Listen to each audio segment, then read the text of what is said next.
Sejam bem-vindos à palestra sobre o projeto Fazendeiro Moderno.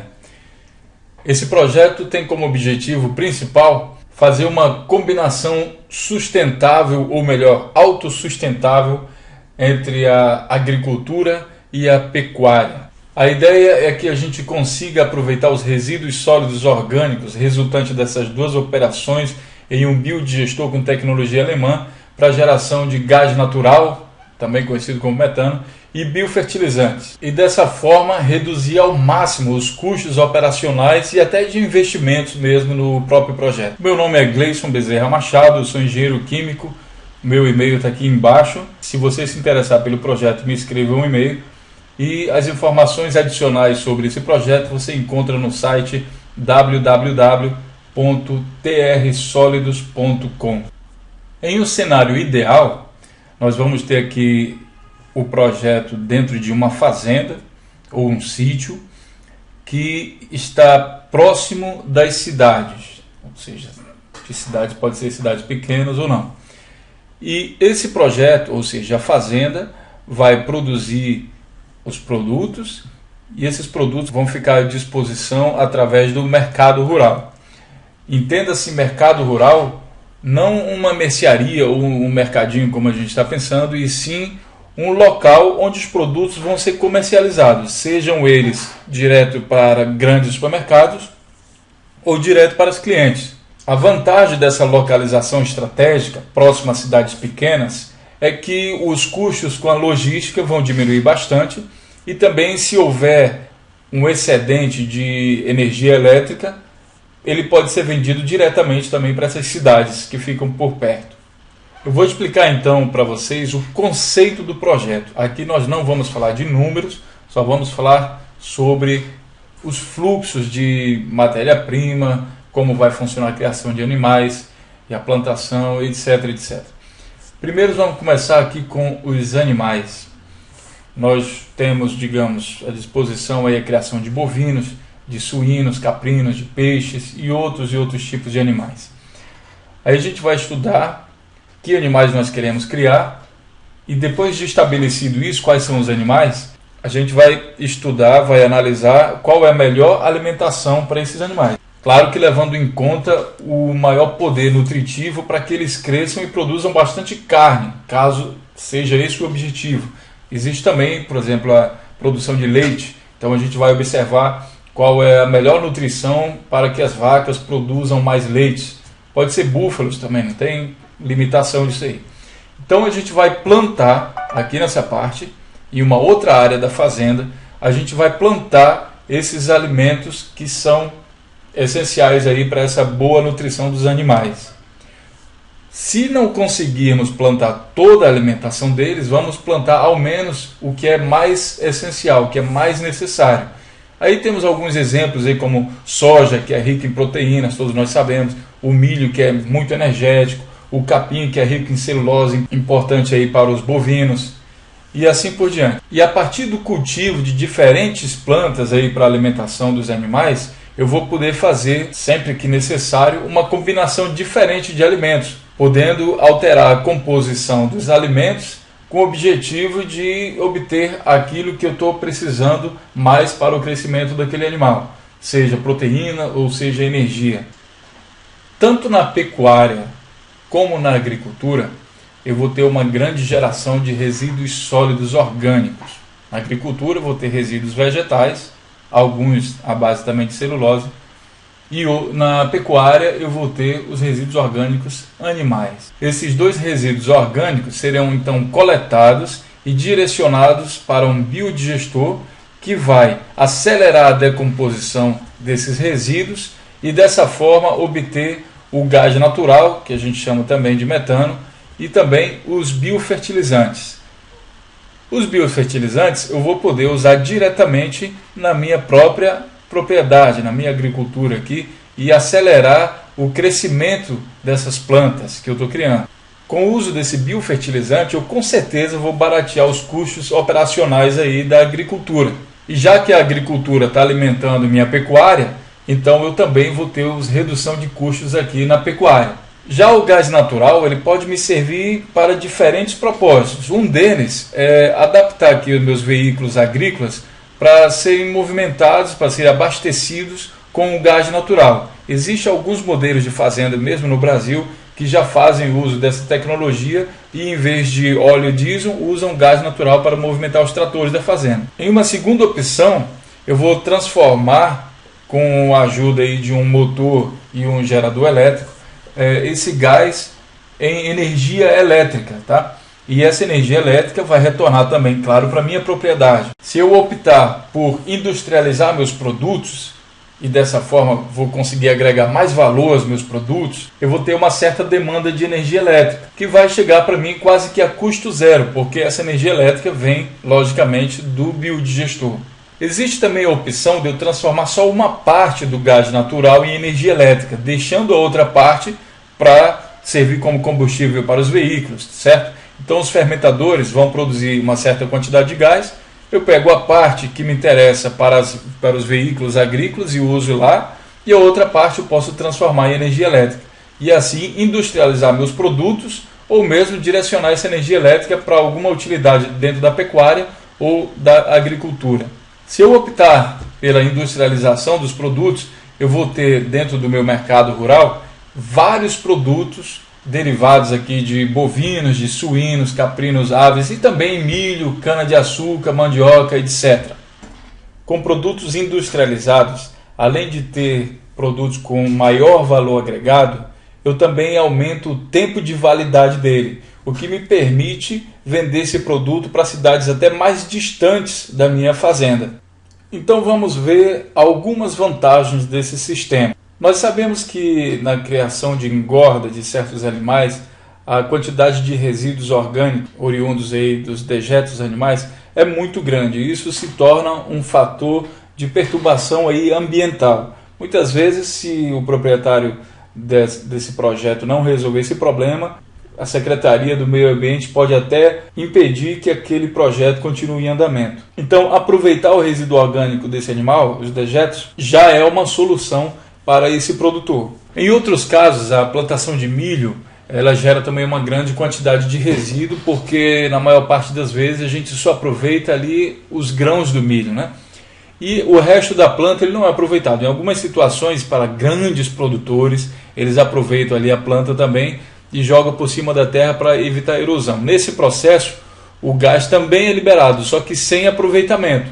Então, ao usar esse resíduo orgânico em biodigestores, eu estou aproveitando esse resíduo, aproveitando também o gás dele para geração de energia ou não, e o biofertilizante resultante disso volta também para o campo com a mesma finalidade, sendo que esse biofertilizante tem uma qualidade melhor, porque boa parte da composição orgânica dele já foi retirada no biodigestor.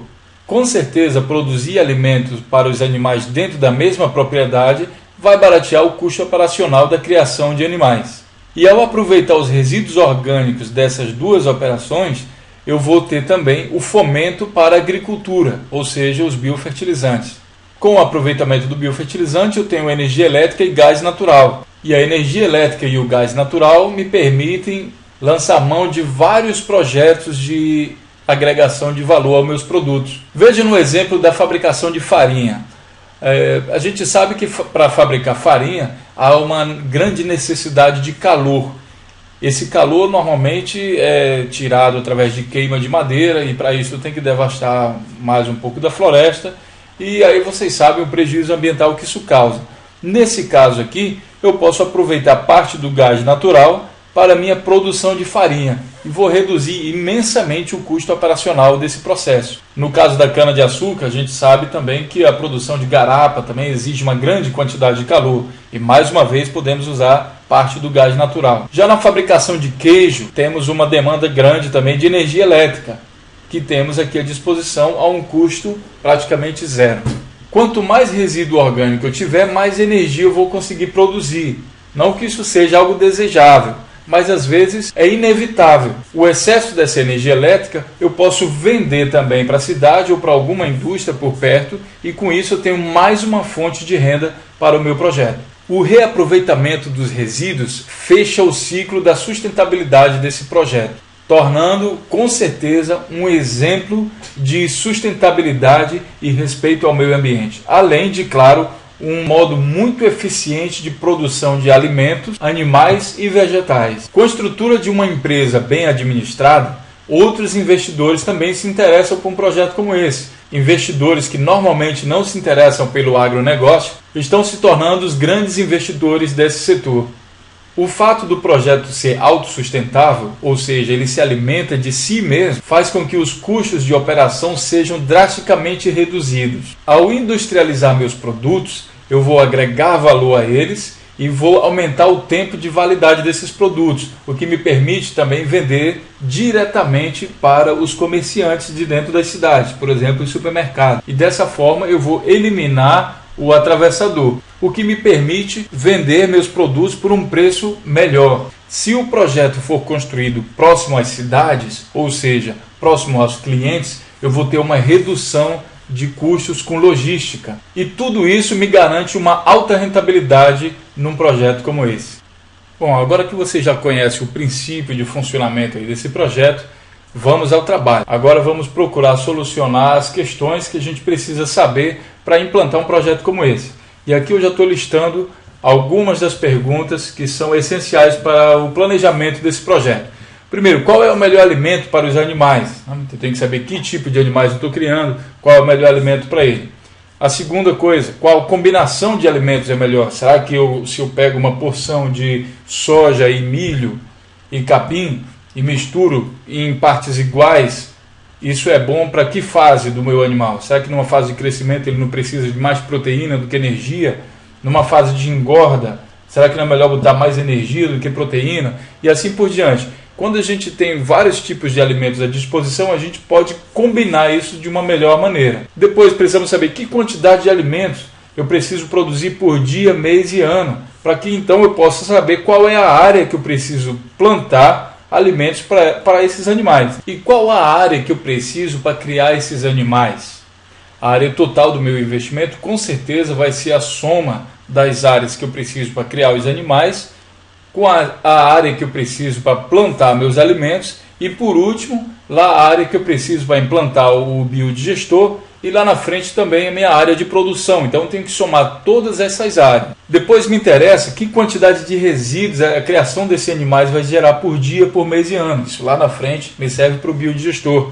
Em que região do Brasil eu posso criar que tipo de animais? Nem todo animal se adapta a todas as regiões do Brasil. Por exemplo, o gado que se cria muito bem lá no sul do Brasil, lá no norte ele tem dificuldade, né? Então existem aí problemas de adaptação em climas diferentes. E qual o investimento necessário para iniciar a plantação dos alimentos e o investimento nos animais? Na parte agrícola do projeto, eu tenho uma preocupação aqui com os tipos de plantas que eu vou utilizar e quais são as plantas que são ricas em nutrientes, esses nutrientes que eu vou precisar, né? Então, também a quantidade de plantas que eu quero plantar vai influenciar na minha complexidade do projeto. Não adianta também eu sair plantando 30 tipos de planta, que depois eu vou ter mais dor de cabeça do que resultado. Então, eu vou plantar só o essencial, só aquilo que vai realmente influenciar na maior parte, né? E o resto eu vou ter que comprar através de suplemento, caso seja necessário. E levando em consideração a parte do Brasil que o projeto está sendo feito, existem plantas também que se desenvolvem melhor no sul do que no norte e vice-versa. A outra coisa é, depois de escolhido o tipo de planta, qual o tamanho da área que eu preciso para fazer a minha agricultura. E qual a influência do biofertilizante que está vindo do biodigestor nessas plantações. Ele vai com certeza melhorar, mas o melhorar quanto? Eu preciso saber disso também. Qual é a quantidade de resíduos que resultam dessa agricultura?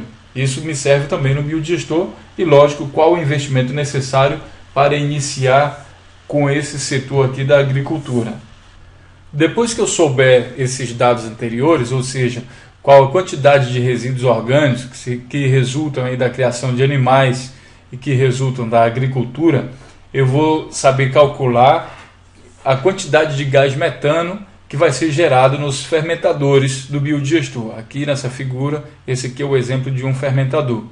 E a partir dessa quantidade de metano, eu vou calcular o potencial elétrico que eu posso ter com esse gás aqui no meu motor e o gerador elétrico. Não que todo esse gás vá ser usado na geração de energia elétrica. Se eu quiser, lógico que se eu aproveitar somente uma parte do gás para geração de energia elétrica, eu vou reduzir o investimento em motores e geradores elétricos. Depois de definido todo o projeto, eu vou saber o investimento mínimo necessário, ou seja, qual o menor tamanho que aquela propriedade pode ter, né? Que esse é o investimento mínimo, e vou responder perguntas como se é melhor aproveitar o gás e também saber a melhor combinação de gás e energia, caso eu tenha um projeto assim combinado. No perfil do empreendimento, nós temos a produção e o comércio dos produtos da minha fazenda. Essa produção e o comércio tem uma administração única, que vai ser assessorada pelos setores de recursos humanos, setor financeiro, de marketing, etc. A análise de custo desse projeto se baseia justamente nas perguntas que nós respondemos anteriormente, ou seja, quais são os custos de investimento em animais, os custos com as plantações, com a aquisição da área mínima necessária para os animais e para as plantas, o custo com o menor projeto possível para se investir, lembrando que esse projeto ele é modular, o que permite ele ser duplicado ou triplicado de acordo com a necessidade do cliente. Quais são os custos de operação do sistema autossustentável e os custos de investimento e operação e manutenção do biodigestor. E no final de tudo, qual o custo do projeto. A partir disso, de ter estabelecido o custo do projeto, a gente vai procurar as melhores linhas de financiamento que existem para ele. Lembrando que para um projeto como esse, a gente tem vários tipos de objetos de financiamento, como na agricultura, investimento em tecnologia, em sustentabilidade, meio ambiente, resíduos sólidos, etc, etc. Dependendo da região onde ele vai ser implantado, a gente tem melhores linhas de financiamento. Varia de um estado para o outro. Na Amazônia temos, por exemplo, o Fundo Amazônia, que é um fundo não reembolsável, que pode pagar o projeto ou parte dele. Se você se interessa em aumentar a sua rentabilidade no negócio que você já tenha, entre em contato através do e-mail para que juntos possamos discutir qual a melhor solução para o seu empreendimento. Caso ainda não tenha nada de investimento no setor, entre em contato para que a gente vá discutindo o passo a passo de implantação de um projeto como esse. Então, muito obrigado e fico no aguardo aí do contato de vocês.